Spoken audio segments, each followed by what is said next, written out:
Do you want to start that successful indie studio that creates that hit game in Melbourne, Australia? Victoria. But you're not from the land down under and have no idea what lies in the road ahead.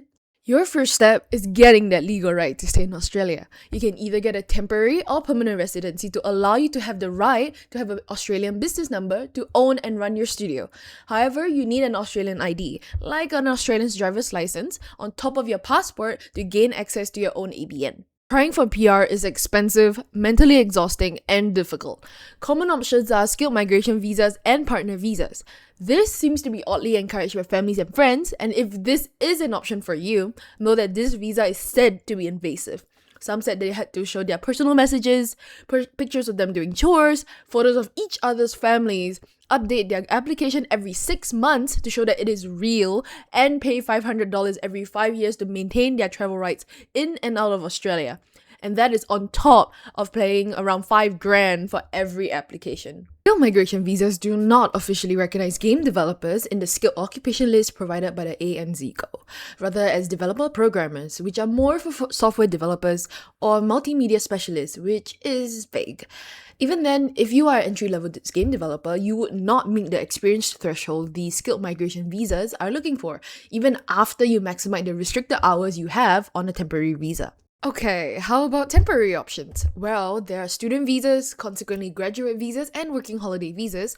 Each have their own nuances. A student visa means you have to pay for exorbitantly higher tuition fees than your mates and study full-time. You can only work 48 hours per fortnight, so if you want to work part-time to gain work experience, study, and produce your game while having adequate rest, you'll be on a tight schedule. Assuming you're not a millionaire with capital lying around, you would need money to start your studio. Some games funding, like Screen Australia's Emerging Game Makers Fund, do not allow students to apply, so grant money is probably not an option to fund your studio at this time with the student visa. What about other visa options? With them, you would still need to set up an incorporated company or partnership to qualify for grants. As a non-Australian, non-PR, you have to find an Australian friend to co-start your studio with you, with equal or majority shares for the Australian. The advice from interviews is to find a co-founder that is good at conflict resolution, has similar work ethics, communicative, and transparent. Beyond the legal barriers, relationship management is just as important because unfortunately, the life of your studio hinges on both of you having a good relationship and leadership together, and your relationship with the industry is beneficial.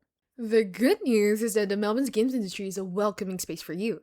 Although there are minimal entry-level jobs, the trend of game developers pivoting to indie started around mid-2000s, and you'll be in an ever-emerging community of entrepreneurial developers welcoming anyone that wants to achieve that dream of sustainable game making. Like the Scholar piece by Banks and Keogh states, rather than this being about a new form of entrepreneurial self-employment, it is also a new form of community building and a mode of organizing that is less about individual commercial success and more about cobbling together income streams and sharing resources. If there is any light in this long tunnel, it is that you will have people to ask questions and support you. You can go for these networking events and don't miss out on Melbourne International Games Week. Let's assume you have the right to work here. It's time to learn about Australia's business scene. There are a lot of resources for first-time business owners to figure out what you need to do. And I mean a lot. An overwhelming lot when you begin your search. This chart is a list of applications you need to apply for as a business, assuming you're accommodating to all types of visas and trying to cover all your bases. As someone who's not local, you wouldn't know these licenses are actually necessary. For this, won't Spotify be enough?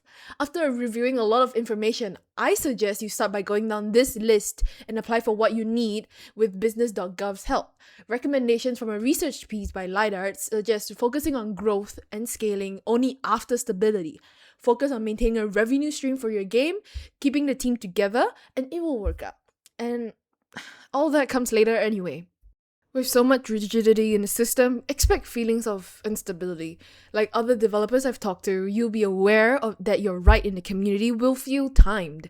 Yet, until the system changes for us, your very first step is to make that game, then figure out the business after the MVP build and learn from everyone else. Good luck!